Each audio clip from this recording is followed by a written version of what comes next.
Welcome to the channel. In today's video, I'm going to show you how to keep the map oriented with north, always facing up in the Waze app on your phone. This setting helps maintain a consistent direction while navigating, making it easier to understand your route and surroundings. First, open the Waze app on your phone. Once the app is open, look to the top left corner and tap on the three horizontal lines. Next, from the menu options, scroll down and tap on Settings.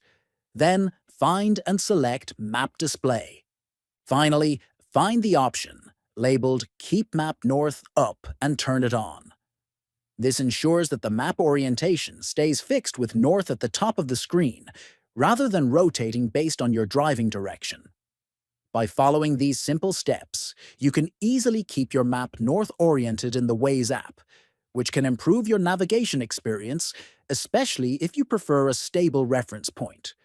Thanks for watching, and don't forget to subscribe for more helpful tutorials.